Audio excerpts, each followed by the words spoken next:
대선 후보들을 차례로 만나보고 있죠. 오늘은 민주당 경선에서 급상승세를 보이고 있는 이낙연 전 더불어민주당 대표와 함께 하겠습니다. 어서 오십시오. 네, 안녕하세요. 조금 전에 TV에서 본 분이 여기 이렇게 앉아 계십니다. 예. 반갑습니다. 민주당 경선이 시작될 때만 해도 이재명 경기지사한테 좀 질문이 많이 몰렸었습니다. 이거는 네. 아시겠죠. 지금은 좀 나눠지고 있단 말이에요. 이게 뭐 기쁜 나쁠 일만은 아닌 것 같습니다. 아무래도 지지세가 좀 올라가고 있으니까 견제를 많이 당하고 있는 것 같은데 어제 여기 와서 왜 토론하셨잖아요. 네. 어떤 후보의 어떤 질문이 가장 곤란하거나 아프셨었습니까? 예, 아픈 게 많았죠. 그런데 우선은 제가 지지도가 그렇게 많이 오른 것도 아닌데 조금 참아주시지. 그걸 못 참고 벌써 그렇게 야단을 치시나 하는 서운한 마음도 있었습니다. 어제 또 야단이란 말씀도 또 하셨었는데 또 나왔습니다. 야권 상대로 윤석열 전 총장이 나올 것이다라고 예측을 하셨습니다. 네. 지목하신 이유하고 그리고 그러면 그분을 이기려는 전략이 있어야 될 거 아니에요. 예. 어떤 전략을 짜고 계신지도 예, 궁금합니다. 우선은 제가 그분을 꼽긴 꼽으면서도 물음표를 2개를 붙였어요. 네. 자신이 없다는 뜻인데요. 지지도가 하락할 거라고는 봤습니다만 그래도 생각보다는 천천히 하락하네요. 네, 그것은 아마도 뚜렷한 대안이 아직 덜 나타났기 때문 아닌가 싶은데요. 어찌됐건 지금은 압도적인 1위의 지지율을 야권에서 보이고 계시니까 일단 대결 상대로 상정을 하는 것이고요. 네. 만약에 서로 대결을 하게 된다면 국정 능력과 도덕성 두 가지에서 제가 나을 것이다 이렇게 봅니다. 우선은 그분은 평생 검사만 하신 분이죠. 저는 국정 여러 분야를 다 폭넓게 경험한 사람이기 때문에 이 균형 있는 감각과 식견을 제가 좀 더 갖고 있을 것이다 이렇게 보고요. 도덕성 문제는 따로 언급하지 않겠습니다. 지금 도덕성 문제가 나왔으니까 말인데 아까 TV에도 뉴스에서 네. 잠깐 나왔잖아요. 네. 줄리 벽화에서 나왔는데 네. 거기에 대해서는 어떻게 생각하세요? 조금 민망하고 좀 말씀드리기 거북하네요. 그런 건 좀 자제했으면 좋겠다 쪽이시군요. 그리고 어제 토론해 보니까 추미애 전 법무부 장관께서 네. 굉장히 공격을 많이 하시더라고요. 왜 그렇다고 생각하십니까? 제가 보기에는 혹시 과거에 장관 할 시절에 대표로서 네. 잘 안 도와줘서 그러신가 싶기도 하고요. 예, 함께 협의를 하고 했었죠. 그런데 추미애 후보께서는 다른 후보들을 모두 당신이 키웠다고 말씀하시잖아요. 그런데 그렇다면 우리 속담에 미운 자식에게는 떡 하나 더 주고 예쁜 자식, 고운 자식에게는 매 한 대 더 때린다고 그랬는데 고운 자식이어서 그러나 이렇게 생각합니다. 매 한 대를 더 맞는 것 같다. 그리고 전직 대통령 사면 문제로 곤욕을 치르셔서 그런지 네. 어제 그 전직 대통령 사면에 대해서 네. 세모표 하셨어요. 네. 그렇게 입장을 바꾸신 이유가? 바꿨다기보다는 제가 그 사면론에 대해서 사과를 여러 차례 드렸고요. 네네. 그리고 그 과정을 통해서 굉장히 많은 국민들의 의견이 이미 표출이 됐고 대통령께서도 여러 차례 말씀을 하셨기 때문에 이제는 대통령의 판단을 기다리는 것이 좋겠다. 그런 뜻에서 중립을 지켰습니다. 중립의 입장에서 이렇게 세모표를 하셨다. 그리고 전남지사를 하실 때 21개 공약 중에서 20개를 공약 이행했다라고 하셨는데 네. 여기에 대해서 이 지사 측에서 공격이 들어왔잖아요. 네. 사실은 아니다. 76개였는데 5개밖에 공약을 이행하지 예. 못했고 그래서 그 당시 공약 이행 평가가 전국에서 최고 낮았다. 꼴찌였다라고 주장을 합니다.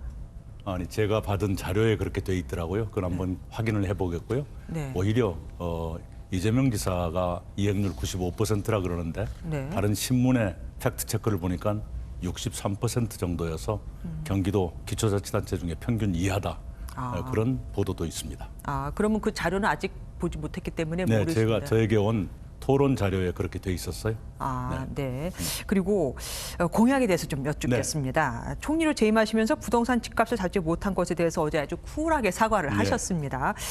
그런데 그 공약을 또 보면은 오히려 지금 있는 정책들을 더 세게 강조하는 부분들이 많아요. 사과를 하셨으면은 좀 정책을 바꾸실 거라고 생각을 했거든요. 그렇지는 않고요.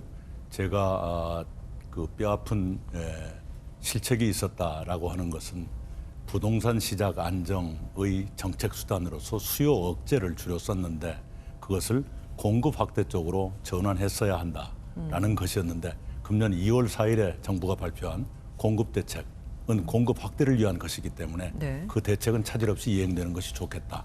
그런 바탕 위에서 주택의 새로운 수요, 다양해진 수요에 부응할 공급의 지속적인 확대가 필요하다 이렇게 말씀드리고 있습니다. 그리고 토지 소유를 제한하는 그 400평 네네네. 얘기도 하셨잖아요. 거기에 대해서는 지금 뭐 헌법에 맞지 않는다, 이게 사회주의냐 이런 말도 예. 많습니다. 예, 그렇지는 않고요. 소유를 제한한다기보다도 일정한 한도 이상의 토지를 가지면 세금을 좀 더 많이 내십시오 하는 얘기이지요. 못 제한하는 게 아니라 그건 불가능하죠. 세금을 많이 내게 그렇습니다. 하겠다. 불가능하죠. 왜냐 그러면 이 토지가 소수의 사람들에게 거의 독과점되어 있습니다. 개인 소유 토지의 77%가 10% 손에 들어가 있고요. 법인 소유 토지 92%가 10%의 법인 손에 들어가 있습니다. 이런 경향이 점점 더 강화되고 있거든요. 이것은 대한민국의 미래를 위해서 불행한 일입니다. 그래서 그런 흐름에 제동을 걸 필요가 있다라고. 근데 법인 같은 경우는 물론 자기네 쓸 게 다 있으면서 토지만 갖고 있는 건 문제가 되겠지만 나중에 거기다 이전을 하려고 준비를 할 수도 있고, 그런데 거기다가 이렇게 세금을 매기면 기업들이 힘들지 않을까요? 그러나 그렇다고 하더라도 상위 10%의 법인들이 법인 소유 토지의 94%, 92%를 가지고 있다. 이건 아무리 봐도 과도하지 않습니까? 그래서 비업무용 토지 같은 걸 그렇게 많이 가질 필요는 없지 않는가 이렇게 생각합니다. 비업무용 토지에 대해서 이게 400평 얘기를 하셔서 그런지 언론들이 뭐 대표님께서 1000평을 갖고 있다 이런 얘기도 있던데 맞습니까? 네, 저희 부모님이 돌아가시면서 부모님이 짓던 논밭과 주로 밭이 있죠. 그것이 이것저것 합쳐서 그렇게 됩니다. 그렇게 많은 비싼 땅은 아니고요. 제 고향의 논밭이고요. 그리고 아까 400평 그것은 금지가 아니고 400평이 넘어가면 좀 더 세금을 많이 내셔야 되겠습니다라는 것입니다. 예, 그럼 나중에 이제 400평 이상에 대해서는 세금을 많이 내시겠다. 아니, 그리고 제가 갖고 있는 논밭은 택지가 아닙니다. 집을 못 짓는 땅이죠. 그 택지에 대해서 그렇게 택지가 지금. 400평이 일종의 그 경계선이죠. 그 넘으면 세금을 좀 더 많이 내셔야겠습니다. 네. 택지 얘기입니다. 네, 그리고 반지하 옥탑방 고시원을 없애겠다고 하셨습니다. 네, 인간의 뭐 단계적으로. 최소 주거권을 위해서 이렇게 하겠다고 하셨는데 네. 사실 옥탑방 고시원이 있는 이유가 있잖아요. 아무래도 주거비를 저렴하게 낼 수 있는 것이기 때문에 거기 존재하는 건데 이걸 없애면은 그러면 주거비 부담이 높아지지 주거급여를 않겠습니까? 늘려야죠. 주거급여를 지금 주거급여를 올해부터 따로 주시겠다고요? 청년 주거 이제 그 지원을 늘려야 되겠죠. 청년 주거급여라는 게 올해부터 시행이 됐는데 네. 좀 부실한 데가 많이 있습니다. 예컨대 30대보다 20대가 더 혜택을 덜 받게 돼 있다든가 하는 그 잘못된 것이 있어요. 그걸 좀 보완을 하고, 그리고 우리 1인 최소 주거 기준이라는 게 있는데요. 우리가 4.2평입니다. 네. 일본이 집이 좁다고 우리가 많이 흉을 봤는데 일본은 7.5평이거든요. 그래서 우리가 최저 주거 기준을 단계적으로 올려서 좀 더 집다운 집에 사시도록 해드리자. 그리고 아주 어려운 분들은 도와드려야죠. 근데 요즘에는 나홀로 사는 사람들이 많잖아요. 청년들만 그렇게 옥탑방에 사는 게 아니고 나이 든 사람들도 많이 사시는데. 물론입니다. 그래서 그 이른바 지옥고 지하방 옥탑방 고시원을 단계적으로 없애면 거기 사는 분들의 주거 상향 지원이라는 게 있어요. 주거 실태 주거 생활을 좀 더 낫게 해드리면서 지원해드리는 것이 있습니다. 그걸 늘려서라도 주거비를 해드려야. 결국은 정부에서 지원할 그렇습니다. 생각을 하고 계시다. 네.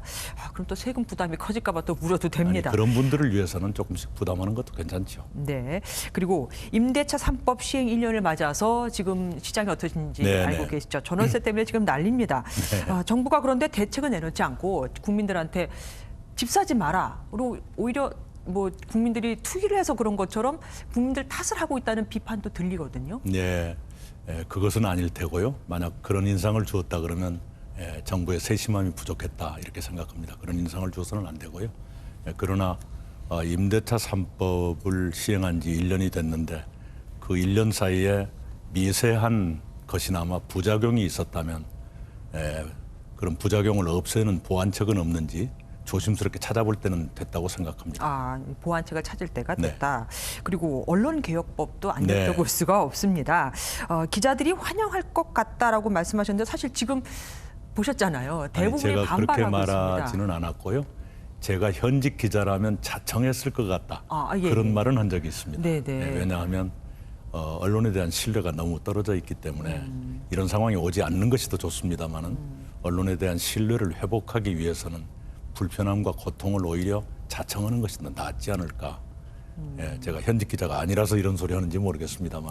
그러면 단도직입적으로 여쭙겠습니다. 그 TBS 김어준 씨 방송 있잖아요. 네. 그 방송은 언론개혁법에 저촉이 된다고 보십니까? 좀 봐야겠는데요. 그러나 거기도 언론의 대상이겠죠. 네. 아니 지금 현재로 봤을 때 왜 고의성이나 이런 것들이 있을 때는 사실 지금 뭐 처벌을 강화하기로 했었잖아요. 네. 예, 그 부분에 혹시 저축이 될 거라고 예상을 하시는지. 당연히 적용 대상이 되겠죠. 네. 알겠습니다. 그리고 마지막으로 한 가지만 네. 여쭤볼게요. 얼마 전에 SNS 봉사팀 댓글 논란에 대해서 아주 네. 엄격하게 얘기를 하셨습니다. 그런데 김경수 지사에 대해서는 안타깝다고 하셨어요. 네. 둘이 다르다고 보십니까? 우선은 그 다르다가 아니라요. 김경수 지사님에 대한 대법원의 판단도 존중하지요.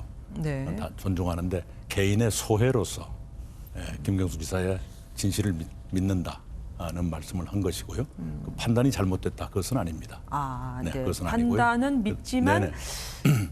김경수 지사의 개인적인 무죄도 소회로서, 믿는다. 개인적인 소회로서. 그리고 경기도 교통연수원 사무처장의 그것은 공직에서 연간 8,800만 원의 연봉을 받으시는 분이 특정 후보 이낙연을 겨냥하는 가짜 뉴스를 만들고 그 확산을 유도했거든요. 그것은 공금을 그렇게 받고 그런 일을 하면 안 되는 것이죠. 네, 알겠습니다. 그리고 마지막, 진짜 마지막. 저희가 모든 분들께 공통으로 드리는 질문입니다. 왜 대통령은 이낙연이어야 하는가? 국민들에게 설명을 좀 해주세요. 예, 우리 대한민국은 국내적으로 해결해야 될 많은 전환기적인 과제를 안고 있습니다. 그 하나하나의 과제는 시행착오 없이 원만하게 해결해야 합니다. 그러려면 노련한 리더십이 필요합니다. 그리고 대한민국은 국제적으로는 한껏 우리의 위상이 높아져 있습니다. 그 위상에 걸맞은 품격과 신뢰를 갖는 그런 지도자가 필요합니다. 외람되지만 제가 그런 국내외의 요구에 비교적 근접한 사람이라고 믿습니다. 네, 국민 여러분께서 선택해 주시기 바랍니다. 감사합니다. 감사합니다. 대선 주자에게 듣는다. 다음 주 화요일 8월 3일에는 추미애 후보 모시고 이야기 들어보도록 하겠습니다.